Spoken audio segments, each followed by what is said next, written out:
All right, joining me now with reaction, radio talk show host Dana Loesch and Democratic strategist Christy Setzer is with us. Christy, it sounds, what he sounds like scouring the budget to save all that money. It reminds me of O.J. looking for the real killers in the golf course, because he's living a pretty extravagant lifestyle, isn't he? I don't think he is. I think he's living the same lifestyle as everyone else who has graced the office of the White House. Sean? Yeah, all right, Martha's Vineyard, big expensive vacations, Hawaii, while 50 million Americans, Dana, are on food stamps. Right. The fact is that conservatives seem to have conservatives seem to have a pretty big double standard on this issue, Sean. The fact is that George Bush actually holds the record of all presidents for going on vacation. He has been on vacation 4 months out of every year. Those numbers are phony. One-third of his presidency, George Bush was on vacation, whereas President Obama takes 2 to 3 weeks per year, about the same as the rest of us. We have to set that record straight. The same as the rest of us. We have to set that record straight. Christy, bless your heart. I would love No, we have to set that record straight. First of all, George Bush didn't go to Hawaii. He didn't go to Martha's Vineyard. He certainly didn't go to Spain. He didn't go to Atlantis. Christy, come on, let her talk. He didn't go to all of these places. Do you know where George Bush went, Christy? George Bush went to his ranch in Texas. And you know what George Bush did on his ranch in Texas, Christy? Christy, do you know what he did on his ranch? Yes, he chopped wood. He went to his own home. You got to let her talk. One at a time. Our audience needs to hear. All right, go ahead, Dana, finish your thought. These Democrats need some manners, Sean. I'm trying. Yes, he went back to his own ranch. He went back to his own ranch. Christy, I realize that an assertive conservative woman makes you feel uncomfortable, and you feel like you have to constantly interrupt me, but it's not going to work. Did you not see The Incredibles? Monologuing doesn't work. Christy, now, I'm going to continue with my point. You're going to listen. First and foremost, George Bush went to his ranch on Texas. Christy, let's act like a lady, okay? George Bush went to his ranch in Texas, and he chopped wood, and he cleared brush, and he was in contact. He had a situation room at his ranch in Texas. He was in constant contact with his administration. He was in constant contact with his cabinet. Now, Barack Obama, if you remember back in 2009 he was, when we had that almost terrorist attack on a flight that was going from Amsterdam to Detroit, and the president was vacationing in Hawaii, and it took him days, Christy, to even make an announcement about that. Do you want to talk about other Republicans? Hang on, we can talk about it. Didn't work. One at a time. All right, listen, ladies, Christy, and I'll show you how manners work. We got to go one at a time. Our audience wants to hear from both of you. We have plenty of time. Let me go to the president today in Phoenix, and where repeated phony scandals. And why we play this, think of 4 dead Americans in Benghazi, that people that were targeted by the IRS because of their political views, and ask yourself, think of Brian Terry, who lost his life. Are these really phony scandals? Here's the president again.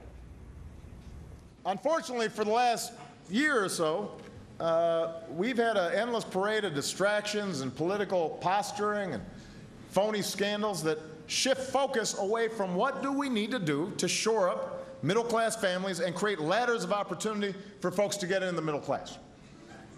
And as Washington heads towards another budget debate, the stakes could not be higher. That a phony scandal for those 4 people, 5 people, if you include Brian Terry, the lost family members, Christy? The majority of Americans think it is, Sean. The fact is that if you ask most people right now, they will say that Republicans will do anything to take down the president, even if it means hurting the economy or doing things that ultimately hurt them. That's a big problem for Republicans, and I think they understand what's happening here. Dana? I'm so tired of hearing the phony scandal remark from the left. I find it really insulting when you consider the NSA, when you consider the IRS, when you consider Benghazi. If it's such a phony scandal, I really wish that people like Christy and the president would bring out Sean Smith and show him to his mother so she doesn't have to go on national television and publicly mourn him and ask the president what happened to her lost son. No, these phony scandals, we're talking about the IRS, who actually already admitted wrongdoing. We're talking to whistleblowers within the NSA, within the CIA. I'm so tired of hearing this phrase. It's all deflection. These are real scandals affecting real people and affecting the economy. All right, let me go to the other issue that we have here, and that is, all right, so it seems to me that Al-Qaeda has America on the run right now, but there were 2 issues that the president and vice president ran on. One was Al-Qaeda is pretty much, well, done, defeated. Listen. Most of Al-Qaeda's top lieutenants have been defeated. I said that I'd go after bin Laden if we had a clear shot at him, and I did. The goal that I set to defeat Al-Qaeda and deny it a chance to rebuild is now within our reach. Thanks to Air Force personnel who did their part, Osama bin Laden is no longer a threat to our country. We've put al-Qaeda on the path to defeat. Osama bin Laden is dead and General Motors is alive. Al-Qaeda is on the path to defeat, and Osama bin Laden is dead. Al-Qaeda is on the path to defeat, and Osama bin Laden is dead. We've decimated al-Qaeda Central. We have eliminated Osama bin Laden. That was our purpose. All right, they ran on that, and they ran on saving Detroit. Listen to this. When my opponents and others were arguing that we should let Detroit go bankrupt, we made a bet on American workers and the ingenuity of American companies, and today our auto industry is back on top of the world. We refused to throw in the towel and do nothing.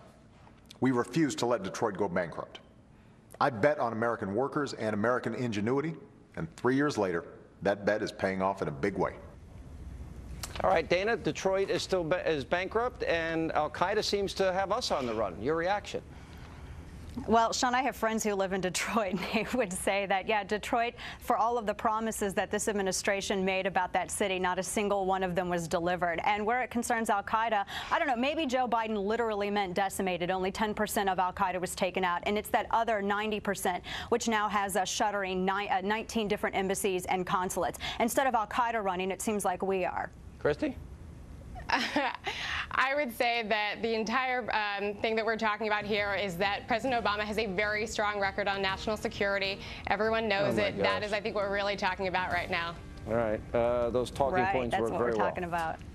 Do you really believe that Detroit was saved? Do you really believe that? It's now bankrupt. What I believe is you said that he ran on turning around Detroit. I think he ran on turning around the economy, and I think after 34 straight months of he didn't mention Detroit? He just said Detroit. Oh, because I distinctly remember debates where he did. Yeah. Of course he has, but we're talking about Detroit as a symbol of the broader economy. All right, we're going to leave it there. Right. Ladies? Okay. Thanks, Sean. Okay.